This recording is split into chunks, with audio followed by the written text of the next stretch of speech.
नमस्कार, मैं हूं आरजू अंसारी और आप देख रहे हैं राष्ट्रीय जगत विजन न्यूज। दिल्ली में एआई समिट के दौरान कांग्रेस के प्रदर्शन पर उप मुख्यमंत्री अरुण साव ने कड़ी प्रतिक्रिया दी है। उन्होंने कहा कि ये घटना शर्मनाक है और इससे देश की छवि को नुकसान पहुंचा है। साव ने आरोप लगाया कि राहुल गांधी और कांग्रेस अंतर्राष्ट्रीय मंच पर भारत की प्रतिष्ठा को धूमिल करने का काम कर रहे हैं। उन्होंने कांग्रेस से देश से माफी मांगने की मांग की। सुनिए उन्होंने और कुछ।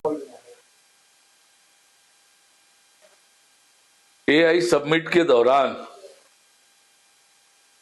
राहुल गांधी के निर्देश पर कांग्रेस का नग्न प्रदर्शन एक अत्यंत शर्मनाक घटना है।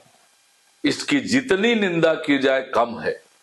एक बार फिर राहुल गांधी और कांग्रेस पार्टी का राष्ट्र विरोधी चेहरा सामने आया है।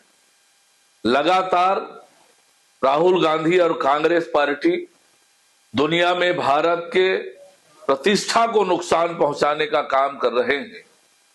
दुनिया भर के लोग जब एआई समिट में आए हैं देश में, ऐसे समय में ये नग्न प्रदर्शन उनके राष्ट्र के प्रतिष्ठा को खराब करने का जो एजेंडा है, उस एजेंडा को दर्शाता है।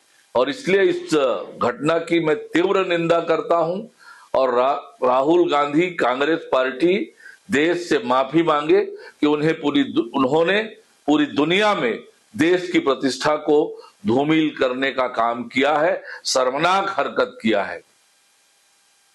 फिलहाल इस खबर में बस इतना ही। देश प्रदेश की खबरों से अपडेटेड रहने के लिए हमारे चैनल को सब्सक्राइब करें और नए खबरों के नोटिफिकेशन के लिए बेल आइकॉन जरूर दबाएं। नमस्कार।